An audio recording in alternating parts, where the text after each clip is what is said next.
Hello, everybody. Welcome to Tech for Senior. How is AI changing your favorite food establishment? This is Tech for Senior, June 2nd, 2025, episode 269. I'm Hewie Poplock, and I'll be your host today. Ron's here, but he's my co-host today. We do this the first show of every month, and in July, we're going to even make a few more changes to give Ron a little time for himself. This is a 1 hour show about technology with a question and answer period at the end. Frequently, some of you log off before that Q&A, and that's where you get some of the best information. So worth hanging in there. Uh, the show today is going to be building bridges brick by brick from me, then why I like Google Photos from Chris, and then AI on the menu from me, and then Chrome's bookmark bar from Ron, and then of course our outro music with Mike, and then the Q&A. So let's say hello to all of our people. Start with Ron. Ron, how are you doing today? Your microphone seems to be working, huh?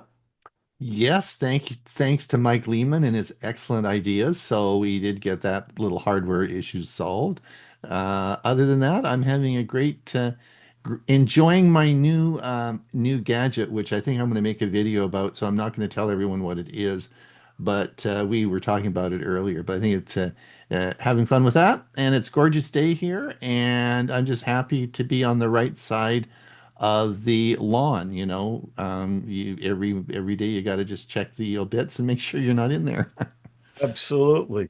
Uh, and it's raining here, or was raining, and I think it's stopped in the last 15, 20 minutes, but we haven't had that a steady rain in quite a while. Mike Lehman, good morning or good Good afternoon. afternoon. How are Yeah, things in a your nice part of day here in the Canada? Maritimes. Nice day here in the Maritimes. Not super warm, but it's a pleasant day. I was out earlier this morning and took a little drive, and it's a good day. We're glad you're here, and I'm sure you're going to have a good music selection for us later. We're looking forward to it. Bill James, uh, he found one of the gadgets that he talked about. He ordered, he got it, and he loves it. Bill, what's going on with you? Not much. Yes, I ordered this little flashlight I talked about a couple weeks ago, and I tell you, it's unbelievable. It's about the size of a flashlight, a lighter. In fact, it's not much heavier than a lighter, and it is so bright, and it will fit in your pocket. And I think it's a great uh, flashlight to use in lieu of the one that's on your phone. And you'll be surprised. It has a little magnetic base on the bottom, a clip. It's fantastic. It's $24, I believe, if I remember correctly. But I received mine and I'm thoroughly impressed with it. There's some neat gadgets out there that aren't rip-offs. What I've what got brand is it? It's a uh, Woburn. let's do W. let's do our let's do this in the Q&A. And then Chris is on Hawaiian time, and it's about 6 in the morning there. I know she gets up early and she does some exercise and so on. She's in her routine, so she probably isn't going to be here today. We do have her video all ready to go, and so if she pops on, great. If not, we'll be ready to uh, do it without her. Uh, don't forget, Tech for Seniors. We're in our 6th year. And do check our website out at www.techforsenior.com. And then don't forget Thursdays, we do Tech for Senior Live, which is a little bit different. Our format there is we talk about the latest tech news and articles that we post on Facebook. And it's a lot of fun and a lot of good information to keep you up to date with what's going on in the technology field. Uh, the Stug presentation meeting is this Wednesday, June 4th, and the Windows SIG is Sunday, June 8th. So it's going to be a busy week for me. Uh, be sure to subscribe to our newsletters, the Tech for Senior newsletter. Excellent newsletter, lots of good articles. If you're getting it, great. If you're not reading it, not so great. Make sure you do read it. There's some great articles in it, a lot of good information. Then my WinSig has a newsletter that we send out, that I'll be sending out later this week. And then I also have a newsletter for Let's Talk AI. And if you're not receiving that, by all means, get in touch with me. And if you're interested in AI, we can sign you up for the program, so you'll get the link that we do the fourth Friday of the month, 1 o'clock Eastern time. Our twice a week newsletter is sponsored by the Glendora Seniors Computer Club, Geeks on Tour, and APCUG, or the Association of PC User Groups, as it formerly was called. The premiere video today is Map Your Memories with Chris Guld, shopping tips for Prime Days from Ron, and sending pictures in Gmail from Ron. So 3 good past videos for you to watch at our premiere on the second half hour, not this half hour, but the next half hour right after the show. The agenda today is we should be getting set to go here in just a minute. And I guess I'm ready to do that. So hang on, let me get started. Building bridges brick by brick. I'm Hewie Poplock. We're going to explore how Lego can become a powerful tool for bonding between grandparents and grandchildren, while also sparking creativity and learning. The tech part is coming a bit later in the presentation. Lego is not just a toy. It's a hands-on learning tool with timeless appeal. Its ability to engage both young and old makes it the perfect intergenerational activity. Think of Lego bricks as building blocks for the imagination. From castles to creatures, they allow endless creativity and tactile engagement. Duplo is the safe, larger brick version for younger children, great for little hands still developing coordination. Children build more than just structures. They develop motor skills, critical thinking, and social emotional intelligence.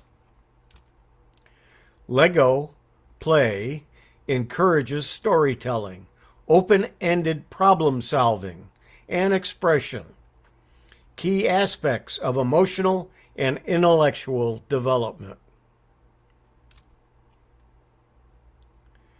Grasping and assembling bricks improves coordination, while figuring out structures builds cognitive flexibility.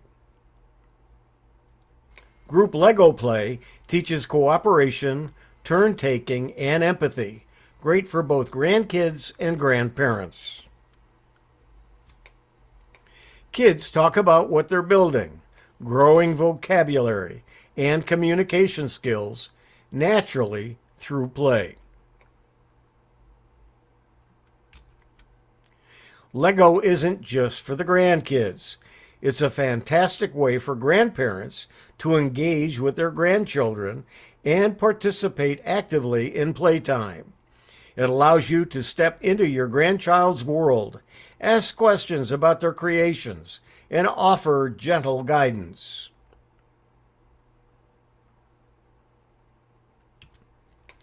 Playing Lego can stimulate memory, boost brain activity, and create meaningful shared experiences with grandkids. Brickit scans your Lego pile and suggests what you can build. Great for brainstorming and discovering hidden potential in your bricks.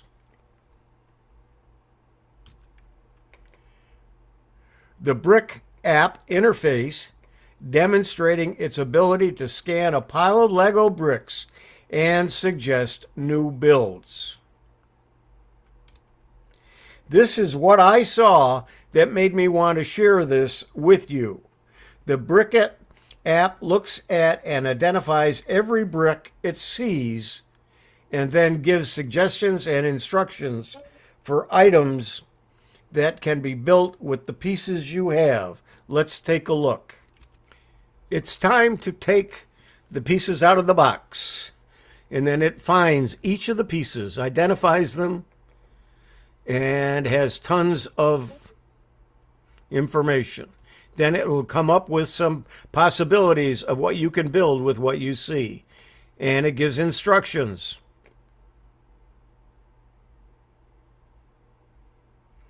Find the pieces you need in seconds.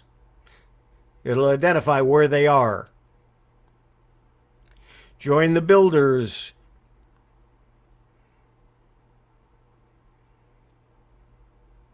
Here are some examples.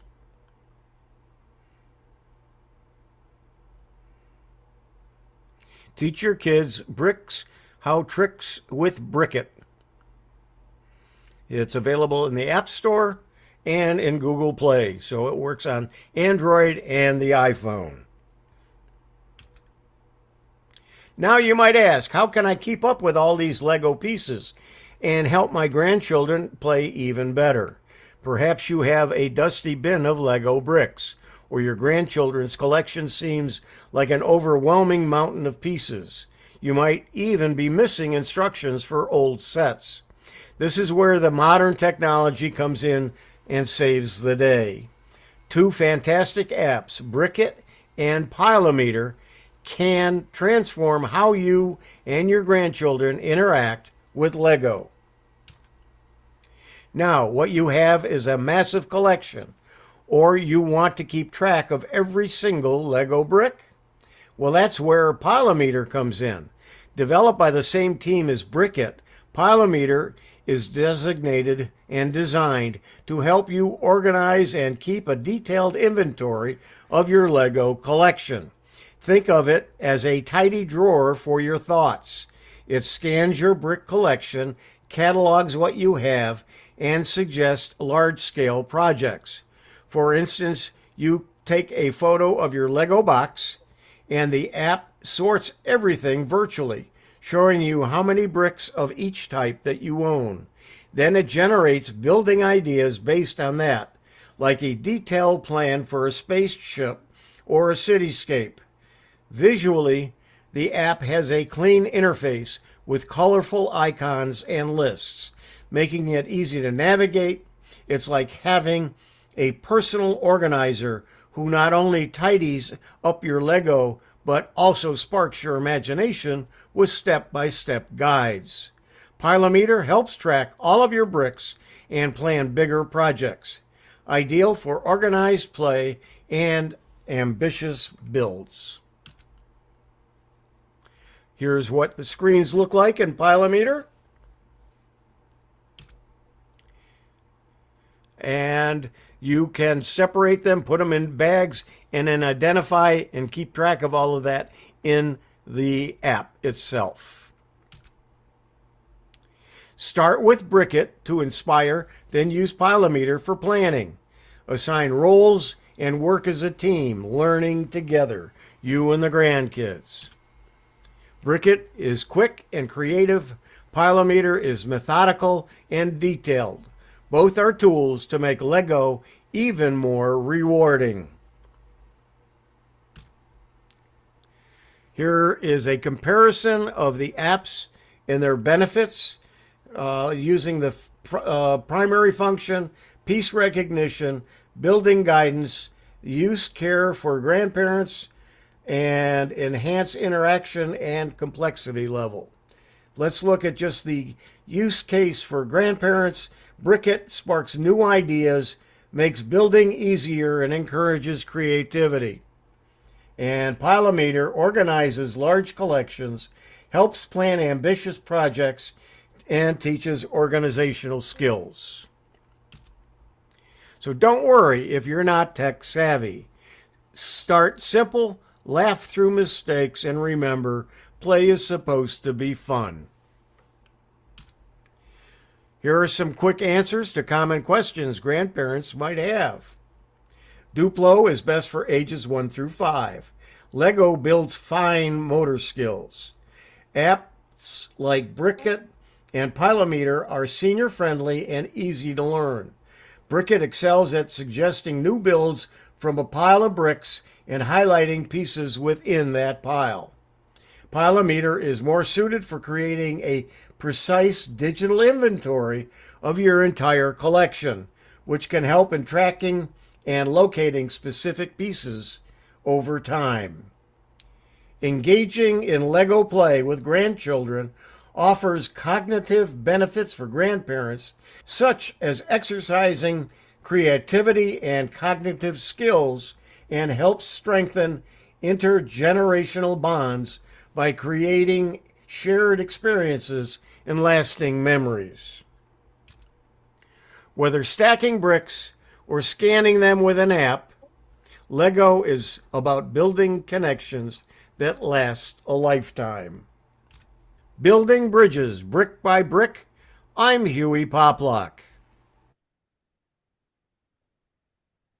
I thought that was just so fascinating, the ability to map out and tell you every piece and then how to put them together to create things. It just it's an amazing idea. It's been around for many years. It's not new. It's not they're probably using something similar to AI, but it's been around for 10 years or so. So it's been around a while, but worth taking a look at. The Brickit is $20, and I'm not sure how much 𝕬𝕬𝕝 is, but I would imagine it's probably about the same price. And it does work on iPhones and Android. Okay, next, in honor of Google Photos' 10th birthday, Chris Guld wanted to have us play this video on why I like Google Photos. So let's do that. So here. Hi, I'm Chris Guld with Geeks on Tour, and this is Fun with Photos. Why I like Google Photos so much. I have 3 main reasons, and then there's a lot more. First of all, the best software is the one that you know, and I know Google Photos backwards and forwards, inside out. I am a Google product expert, and I wrote a book on it. Google Photos was created in 2015 from scratch to work in this age of smartphones and the tidal wave of photos that we take. It is just unsustainable for us to manage our own photos anymore. Google Photos does it for you automatically with artificial intelligence, and if you let it, all you have to do is enjoy your pictures. Now, I said 3 main reasons. The first one is it holds my entire lifetime of photos, and I can then view them with any device. It automatically sorts and is searchable, and I'm going to show you all this. And third, you don't need to go anywhere else to edit your photos. You don't need Photoshop or any other software. Google Photos does a great job of editing. So those are my 3 main reasons. But then there's so much more. There's easy sharing, automatic little memories, fun creations, easy to order books and canvas prints, easy to mark favorites. And then there's even more. Albums, video editing, movie making, photo frames on your TV, and hubs, partner sharing, map view, Google Lens. I can go on, and I have in other videos forever. But the number one thing is that it can store your entire lifetime of photos. You don't have to ask, where is that photo? Is it in the closet upstairs, or is it in that old hard drive? You can put them all into Google Photos. And we have a little pre-recorded segment to show you on this. Hi, this is Chris Guld with Geeks on Tour. And in case you don't know, I'm a big fan of Google Photos. One home for all of your photos. Because it's in the cloud. In this little video, I want to give you a short visual representation of why I think Google Photos is so special. If you're anything like me, you have photos all over the place. You have photos on old phones. You have photos on old computers, on their hard drives. You have photos in old cameras, lots of camera cards around. Maybe you've put some onto CDs. And then there's just all the photos that we take with our phones. Well, Google gives you storage in the cloud for all of your photos. It's not just anywhere in the cloud, it's your account in the cloud. Private for your eyes only. It is under lock and key with your username and password. So what you do is you just start uploading all of your photos to that account. All the old photos from cameras, from CDs, from computer hard drives. How about thumb drives? How about CDs? And then, of course, all the new photos you're taking from your phone. Once they're all collected in the cloud, Google just waves its magic wand, and now they are all in date order by the date taken recorded on the photo itself. Let me show you what this looks like then on a phone or on a computer. So this is my Android phone, and there is the Google Photos app. And here's pictures I just took with this phone today, but I can go back, grab this little button, notice the dates go by. I can go back to 2004, and you know that this phone did not take these pictures. I am seeing all of the photos in the Google Cloud. All I need is a connected device and the Google Photos app logged into my account. So here is my iPad, there is Google Photos. It's looking at my same account, I can tell by the little account button in the upper right. And same thing, I could go all the way back to 2004 or before and look at all of the pictures that have collected in my Google account in the cloud. On a computer, you don't have an app or any piece of software. You just go directly to the cloud using a web browser. You go to Photos,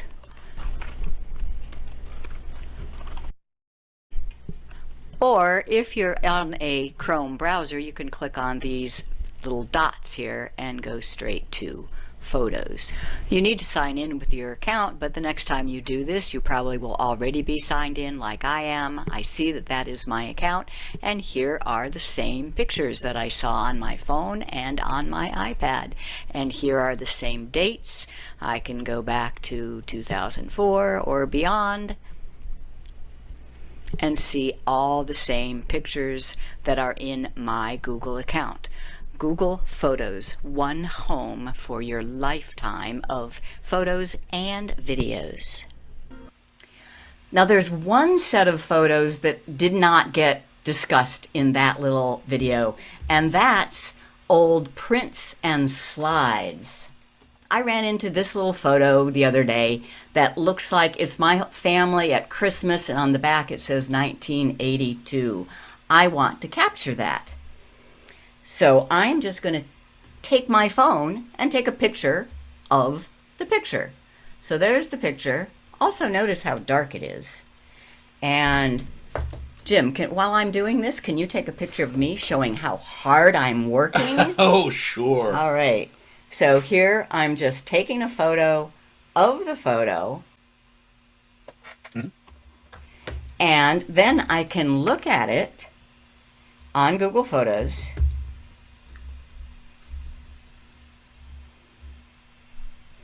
And uh-oh, it got crooked, it got sideways. Well, no problem. I just edit and crop and rotate, and there we go. And then I can crop in and save. And notice how it's a lot brighter.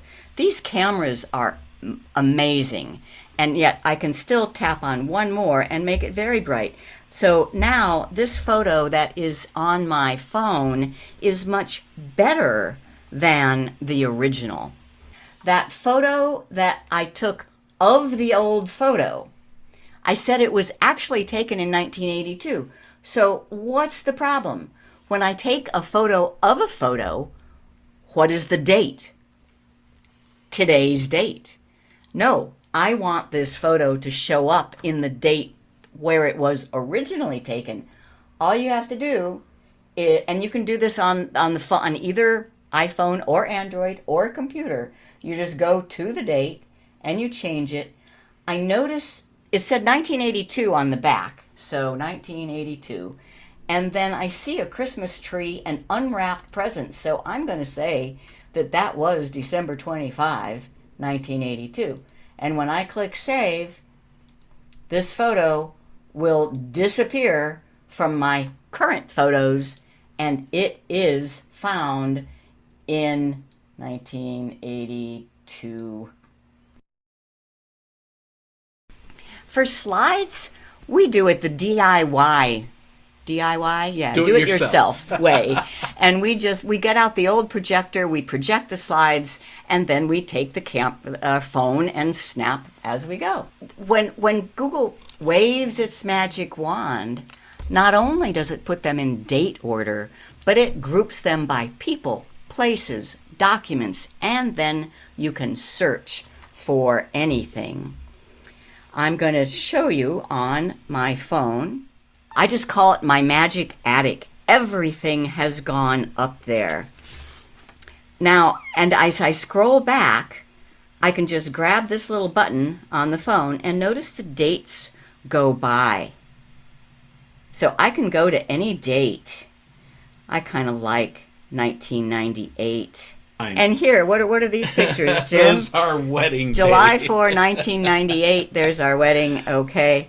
But that's not all. If you tap on search, it has automatically grouped faces together. When my mom died a few years ago, I wanted to do a slideshow of her at the services, and all I had to do is go into Mom, and it has all of the pictures. I can even go back and show you my mother as a little girl. And I did nothing to make that happen. Google recognizes faces and it groups them together. And there are even more. In addition to faces, there's places, documents, things. It organizes all of these completely automatically. And then I can also search. So I remember a picture of me in the marching band. All I remember about it is that I wore white boots. I can just type in white boots and it will find it. But this was back in high school, so it's a ways back here. There's the picture I was looking for. Isn't she cute? Me in white boots. But you can also combine. So we have a lot of pictures of beer. I can just type beer. Oh, yeah. And there's a bunch. But I am looking specifically for pictures of beer when we were in Belgium. And it will find beer in Belgium. The best beers in Belgium. That's right. And this is when we were in Belgium.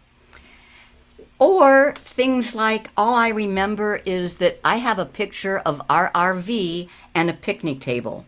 RV, picnic table, and let's say, I probably have lots of pictures of our RV and picnic table. I want one that is in Arizona. So RV, picnic table, Arizona. And it will find it for me. And that is our RV with a picnic table in Arizona.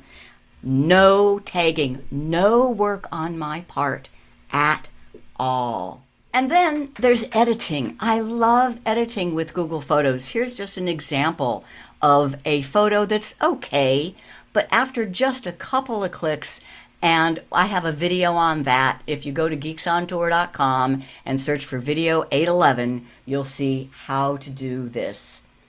Then there's special editing, something called Magic Eraser. There's a video 791 on that. Now this is a special one. Very few other software have the ability to take items out of a photo. I asked Jim to take a picture of me with his phone. It goes to his Google account. Then how does it show up in my Google Photos? Partner sharing.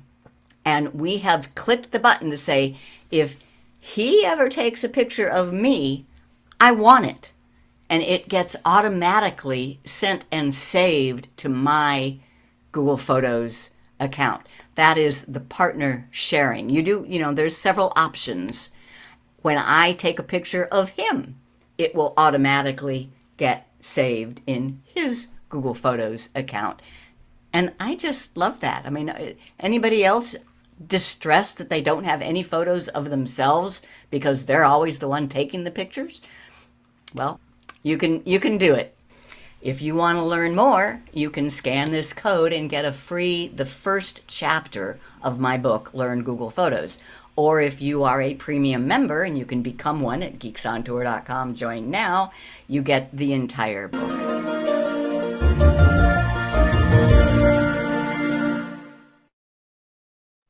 Thanks to Chris for sending that to us. She's probably just getting up now. I was hoping maybe she got to join us, but she hasn't.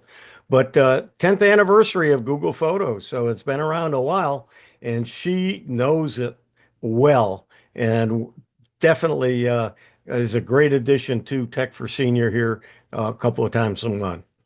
All right, let's try our next.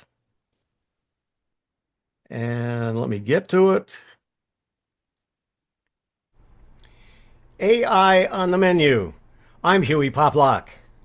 I'm going to explore how artificial intelligence, or AI, is helping restaurants and fast food places serve better food faster with fewer mistakes.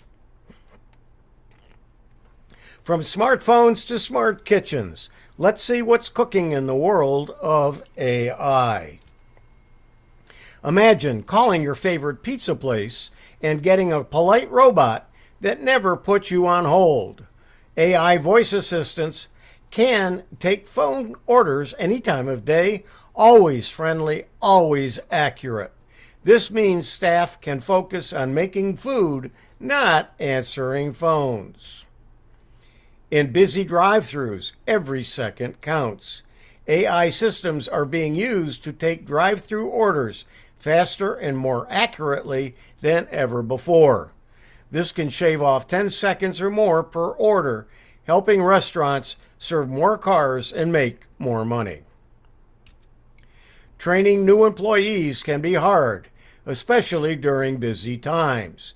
But with AI, workers can just ask, "How do I fix the soda machine?" and get instant instructions. It's like having a super smart coach in your ear all of the time. You've probably seen this online. You might also like AI does the same thing in restaurant apps and self-order kiosks. It learns what you like and makes smart suggestions to help you decide faster and maybe even order more. Restaurants don't want to run out of burger buns or throw away too many fries. AI watches how much food is used and helps managers buy the right amount at the right time. This means less waste and more savings. AI can look at the weather, past sales, and special events to guess how busy a restaurant will be. This helps managers know how many workers to schedule, how much food to prepare so customers aren't left waiting. Ever wish the staff remembered your name and favorite drink? With AI, they can. By using past visits and orders, The system helps staff personalize the experience, and even if it's your first time at that location. Some meals make more money than others. AI helps figure out which items are popular, which should be priced differently, and what might be removed to improve profits. In the kitchen, screens now show every order in real time. AI prioritizes what needs to be cooked first, helps reduce errors, and ensures meals come out hot and fresh.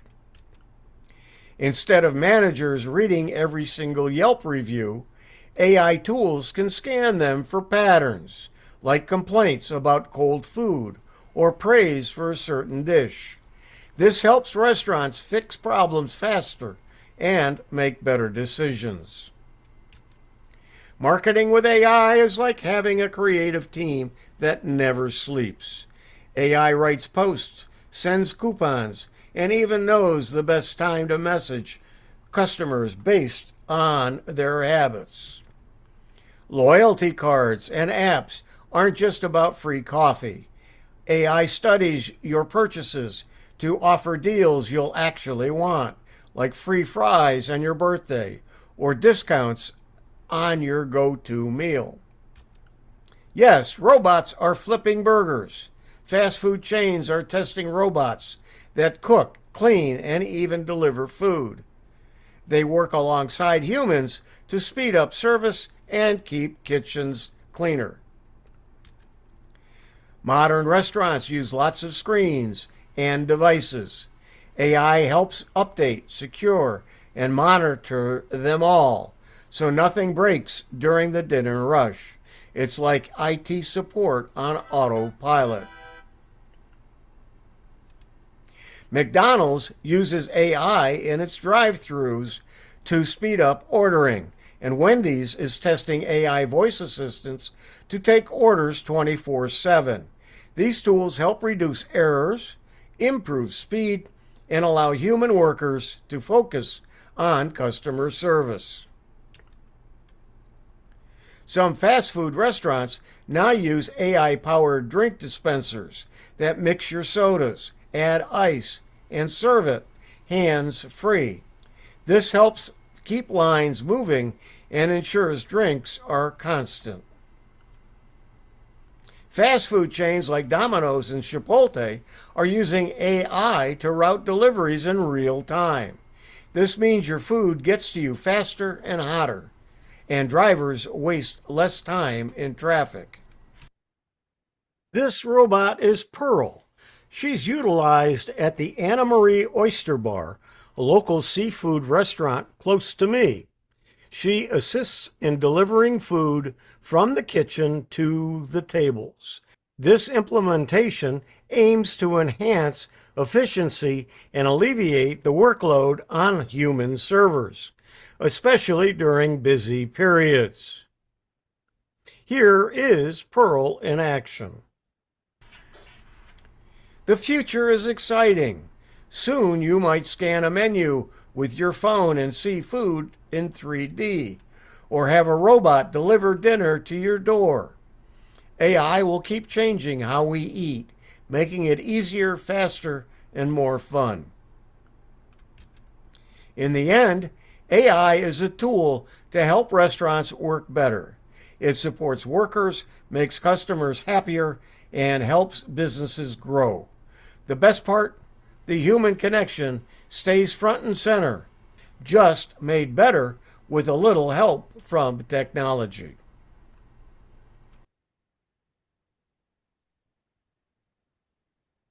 I had dinner last night at the 𝕤𝕝𝕝 Oyster Bar, and they're still using Pearl and delivering meals with it. It's just amazing to watch, and it just flips by. The little number on the back of it is telling it what table it's going to. That's a table number. It's just an amazing thing to watch. As I say, it's right down the road from me, and I eat there quite often because their food is fantastic on top of it all. Okay, let's take a look, see what Ron's got for us. 。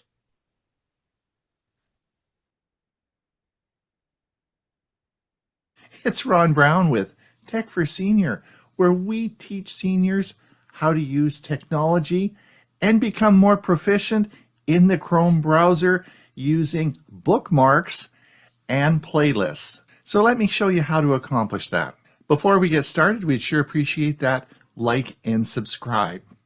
You know, it's so important to bookmark your secure sites. If you go to Facebook and go to login, if you just type in the URL Facebook login, if you transpose any of those letters in Facebook, it's going to take you to a very bad site. So it is very important that for each of your secure sites that you have it bookmarked so you can't make that mistake. This is a very big security issue. So bookmarks are important. I'm also going to talk about playlists and how you can add playlists to your bookmark bar and become more proficient. So let's have a look at this in the video. So let's look at the bookmark bar.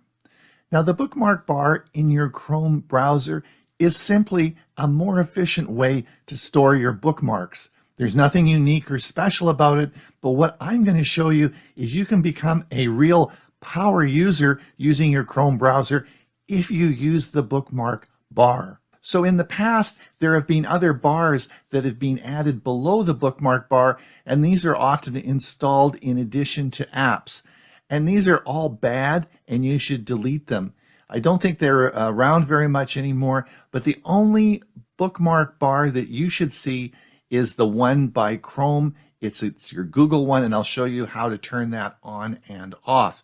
Any other bars below there usually are just filled with ads, spam, and you want to get rid of them. They're usually added on with gambling apps and things like that. The only one you should be using is the Chrome bookmark bar, and I'll show you how to turn that on and off. So we're now in the Chrome browser, and if you look up at the top, you'll see this is my bookmark bar along here. You should see this, and if you don't, I'll show you how to turn this on. We'll come back to this and I'll explain it in just a minute. But your bookmarks, of course, flow across here. And if you can see these little two carrots here, if we click those, the bookmark bar extends all the way down here to the bottom. It keeps going and going of all my sites that I've bookmarked on my bookmark bar. Now you can bookmark them wherever you want. You all know that this little dot here will bookmark things for you, but I want you to use the bookmark bar, and I'll show you why in a moment. But let's see how to turn off this. So let's come up to the three dots on the top here in your browser. We'll click that, and we're going to come down to settings. When we click settings, you're going to see over here on the left hand side, you're going to see appearance. Let's click appearance, and now you'll see as we come down, you'll see here it says show the bookmark bar.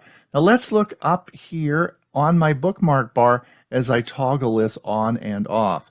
So if I toggle it off, you'll see it's gone, and if you see it toggled on, then it is back. And again, you can do this. So why would you want to toggle it off? Well, if you're doing any presentations and you want to keep your screen clean, then you can certainly just turn it off if it doesn't really apply to your presentations. So it's very easy to turn on or off. And as I said earlier, there should only be the Chrome bookmark bar there. If you see any other stuff below that, just turn it off and make sure you get rid of it. All right, we're back on the Chrome browser. And as you can see, you see my bookmark bar here along the top. I'll explain all the features I have for myself, or all the features I have organized for myself, but I want to show you how to make this work well. And so I'm at a website called Hewie.net. This is a great site, lots of information for seniors, and you're going to be wowed by this site, and you're going to want to go back over and over and over again to Hewie.net. So what's the best thing you can do? Well, you could save it to a bookmark, but you're going to have to go and look it up. But if I come up here, I can just, you see these little arrows to the left here? If I take this and drag this down now, you see the vertical bar, it's going to drop it right there. And now I have my bookmark saved at Hewie.net. So if I go to a different, let's go over here to our website. and I say, oh, gee, I want to come back. Well, if I come over to our website and I say, oh, gee, I want to come back here, just click here, and that brings up Hewie's site. So it's always right here on our bookmark bar, right here. It's always here right on my bookmark bar, just one click away. Now, you're going to say, Ron, just hold on a sec here. You're running out of real estate. Well, of course I am. You can only put so much along this bar. But let me show you how to rename this. So I'm going to open this up, and we're going to come down. And what we're going to do is we're going to edit, is right here. And we can edit the name. And instead of calling it Hewie's Views and Reviews, etc., I'm just going to call it HP, Hewie Poplock. And I'm going to save this now. And now you see, instead of all that real estate we have here, it's just called HP. Click HP, and it, well, let's try this. Just click HP, and it comes up. And that's Hewie Poplock. All right, now I'm back at my Chrome browser, and I have an interesting website. This is called Chrome Unboxed. I really like this site. I use it a lot for all matters regarding Chromebooks. I want to save this as well as an information site, the same as Hewie's was. So let me drag this down and save it right next to Hewie's. So we're going to just take it, and we're going to, now we could come over and just click this little bookmark save tab here, and you can do that. I'll show you that in a minute. But let's just drag this down, and we're going to put it right by Hewie. See this little vertical bar? I'm going to drop it right by Hewie. But again, you'll see that it gives me a long amount of real estate it's going to use up. So I'm going to right click, and I'm going to edit this, and we're just going to call it CU for Chrome Unboxed. I recognize the logo that's here. All right, so now we have both Hewie and Chrome Unboxed as resources for me.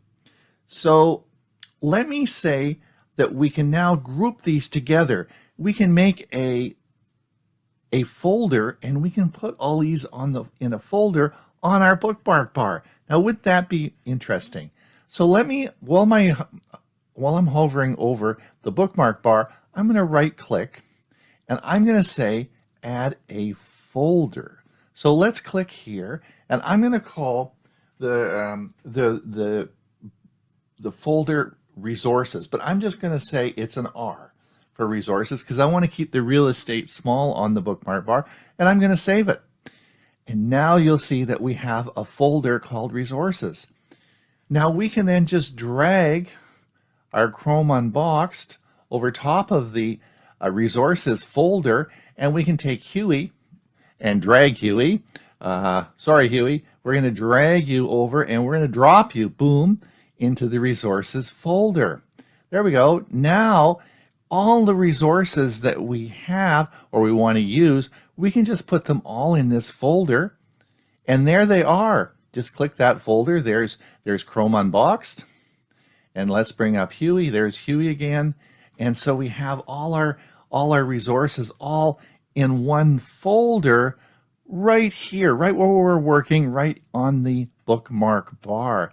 And then if we want to move this, we can just move the folder. If we want to move it over here, we can move it here, or we can move it back, and we can just move that folder wherever we want. So you can quickly build up a large library like I have here. You'll see some of the ones that I have here. VP is all my production work, all the resources I use for producing shows, or all the things that I want to keep at my fingertips if I do courses or further training. There's always interesting sites and interesting resources, and I keep them all in this folder, and they're right there for me when I'm working. So that's great. So making folders is a great idea, and you'll see that I do have a number of folders on my bookmark bar. So we're back in the Chrome browser. We have, of course, Hewie's site up. We're studying it, but you say, oh, I would really like to watch some of those premiere videos. I'd like to find them, but where are they? How do I find those? Let me show you a couple of tricks that you can do. So let's just open a new window up, and let's type in Tech for Senior. Just in the Google search engine here. Let's see what we come up with. Tech for Senior. And you look down here, and of course, if you click the first one, you'll go to our web page, and you think, no, I don't want to do that. This looks more like a YouTube thing. Maybe I'll click this, and that'll take me where I need to go. Okay?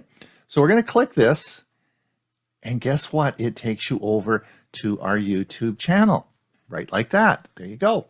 Now, as you remember from our last week's show, I've now made a new playlist, and we'll talk about playlists now, of all our educational premier YouTube videos. And the ones that are going to come up, the future ones will be here, as well as the ones that are already done.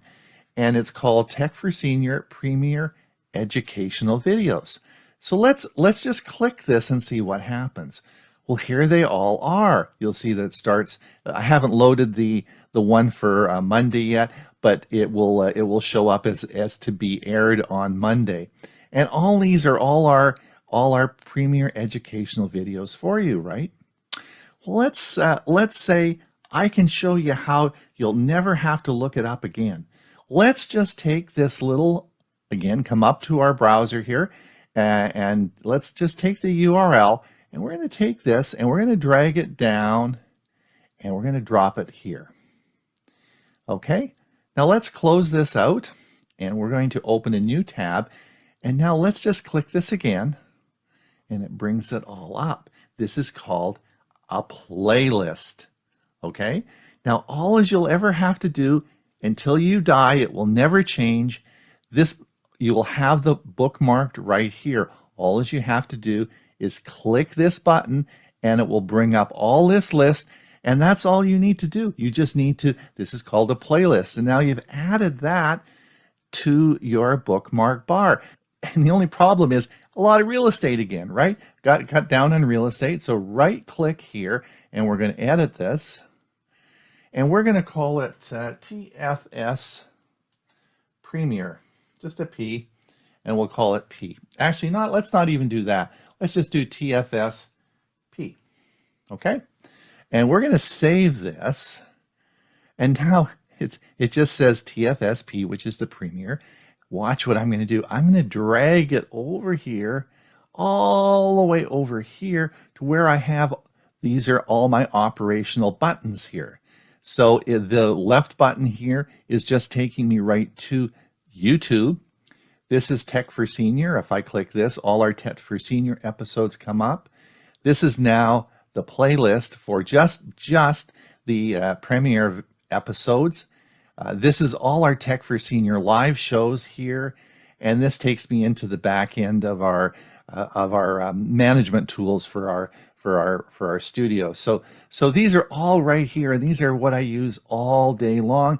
And now we've just made one up that you can make up too and keep it right on your bookmark bar. And that is called a playlist.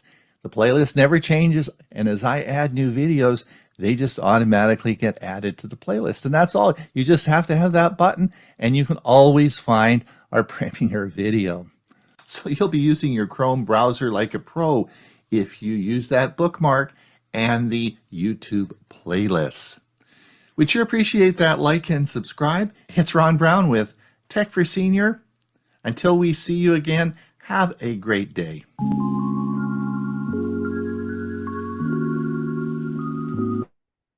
Very good, Ron. It reminded me of some things that I need to do with my bookmark bar because it's long. So I appreciate that, and I hope everybody else does. And Ron, now if you could say goodbye to our YouTube people, by all means, there's room. Come on over to Zoom and join us. If not, thanks for being here. The rest of you stay around. We're going to have our music and then the Q&A, so you don't want to miss those. But Ron, I believe you've already closed out our session, and so I can turn it over to Mike, and we'll talk about some music. Go ahead, Mike. Okay, good afternoon, folks. Just going to share my screen here. I find my notable Australian. Okay, so this week I've selected to feature notable Australian performers. And Australia has had a rich and diverse music scene, producing many iconic and internationally recognized performers across various genres, some that I didn't even realize. So here are some of the most noted. From the pop and pop rock genre, Kelly Minogue, late current global pop icon known for her catchy dance pop hits and enduring career. Olivia Newton-John, famous for her roles in Grease and her other successful career in pop and country music. John Farnham, an Australian music legend, particularly known for his anthemic hit, You're the Voice. Savage Garden, a highly successful pop duo known for their chart-topping romantic ballads. Helen Reddy, you may remember her from the 70s with her iconic ballad, I Am Woman. She also had many other hits. Rock and alternative, groups like AC/DC, one of the most legendary hard rock bands in the world, renowned for their electrifying live shows and classic riffs. In Excess, a hugely successful band known for their blend of new wave, rock, and funk, fronted by the charismatic Michael Hutchence. Crowded House, featuring New Zealander Neil Finn. This band has strong Australian roots and is known for their melodic rock. Men at Work achieved global success with their distinctive sound, including the hit Down Under. And just hearing that title brings that back to my mind. This was news to me. I didn't realize Keith Urban was a New Zealand-born Australian who became a major star in the country music industry in the US. And the Bee Gees, well, I always knew the Bee Gees were Australian, but apparently they were actually formed in England, but they spent their formative years in Australia and certainly identified with being Australian. Now, we're getting to what I started this all for, is I wanted to feature today a guitarist named Tommy Emmanuel. He's a guitarist, composer, producer, and widely regarded as one of the world's greatest living acoustic guitarists. He had a birthday on the weekend. He turned 70. He's a guitarist, composer, producer. I don't know if we said that. He's celebrated for his incredible fingerstyle technique, energetic live performances, and the ability to play multiple parts simultaneously on a single guitar, effectively sounding like a full band. While he's had a successful career as a sideman, his true calling was as a solo acoustic guitar player.